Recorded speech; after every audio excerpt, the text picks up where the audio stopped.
Donc dans cette dernière partie du TD, on va s'intéresser au relief jurassien. Pour faire ça, je vais vous demander d'utiliser Google Earth et d'étudier la région autour de Grenoble afin d'identifier des éléments caractéristiques du relief jurassien. Ces éléments caractéristiques vous sont rappelés dans la figure ici en haut à droite et vous avez une figure similaire dans votre cours pour mémoire.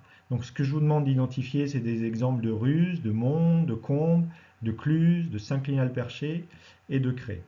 Donc vous allez prendre 10 à 15 minutes pour faire ça et je vous invite à le faire sérieusement. Pourquoi? Parce que la lecture du paysage, c'est la première information du géologue de terrain. Et donc c'est un outil que vous allez utiliser en long et en large lors du stage de fin d'année.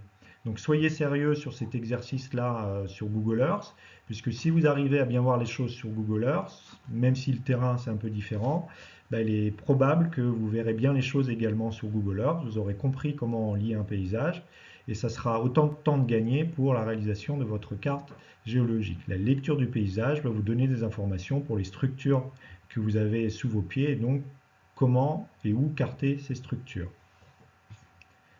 Donc les deux régions que je vous demande d'étudier en particulier, c'est les massifs du Vercors, qui est situé au sud de Grenoble, au sud de la vallée de l'Isère, et le massif de la Chartreuse, qui est situé au nord de Grenoble, au nord de la vallée de l'Isère. Massif de la Chartreuse qui trouve à son est la vallée du Grésivaudan, qui sépare la Chartreuse du Beldon. Le nom de ces massifs, leur localisation, on a déjà vu ça en géologie structurale, et rappelez-vous, vous avez fait une coupe au travers du massif de la Chartreuse, à peu près à cet endroit-là. D'accord? Donc ça doit vous rappeler des choses. Donc je vous invite à regarder ça, ces régions-là sur Google Earth pendant 10 à 15 minutes et on fait le point par la suite à partir de capture d'écran Google Earth. Voilà, à tout de suite. Donc on va faire le point ensemble sur différents éléments morphologiques qu'on a dans cette région. On va s'intéresser tout d'abord à la zone qui est encadrée en rouge, là, que vous avez déjà vu en géologie structurale, qui est le synclinal ou le val perché du Néron. Donc on a déjà vu ça en géologie structurale, souvenez-vous, vous avez au niveau du massif du Néron, qui est ici, que j'entoure ici en rouge, pardon, un très beau synclinal, dont l'axe est à peu près celui-ci, nord-sud, et ce synclinal se trouve en haut d'un relief. Donc c'est pour ça qu'on parle d'un synclinal perché. On parle ici de relief inverse, c'est-à-dire que le synclinal, qui normalement est un point bas topographiquement, se retrouve ici en point haut, donc il a été inversé, perché en haut. Donc voici un bel exemple de synclinal perché, il y en a d'autres dans la région. Pour preuve, si vous regardez un peu plus au nord du Néron, dans la zone qui est entourée en rouge, il y a un autre très beau synclinal perché. C'est le synclinal que j'ai appelé de la forêt de Seuil, dont on a une capture d'écran Google Earth ici. Donc où est ce synclinal? Eh bien, je vais vous tracer son axe à peu près, il est là, l'axe du synclinal, avec les couches qui sont situées à l'est qui pendent vers l'ouest et les couches qui sont situées à l'ouest qui pendent vers l'est. Donc on a un beau synclinal qui de nouveau se trouve en haut topographiquement. Il est perché, on a un relief inverse, un synclinal ou un val perché qui est assez impressionnant. Il domine la vallée du Grésivaudan.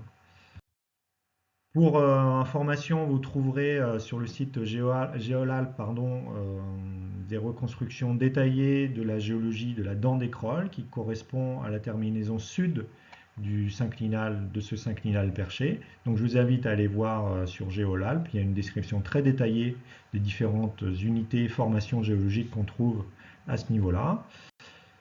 Sur ce site web, vous trouverez notamment une coupe au travers de la dent d'écrole, là, qui est le sommet au sud, à l'extrême sud de ce synclinal perché. Coupe qui illustre bien le caractère synclinal de la structure qu'on observe, avec des couches principalement crétacées qui sont plissées sous forme de synclinal.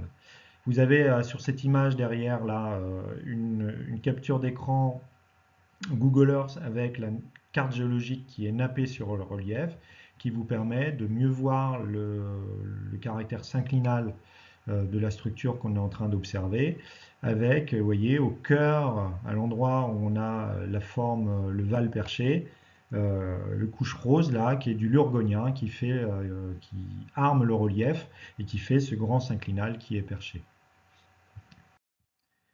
Autre point qu'on peut noter qui sort un peu du cadre relief jurassien, mais qui fait appel à ce qu'on a vu précédemment, c'est que sur ce synclinal perché, on voit des formes également assez particulières qui doivent vous frapper lorsque vous regardez cette capture d'écran Google Earth. Je vous laisse un peu réfléchir. Il y a des anomalies dans ce paysage qui sont assez marquantes. Lesquelles sont-elles?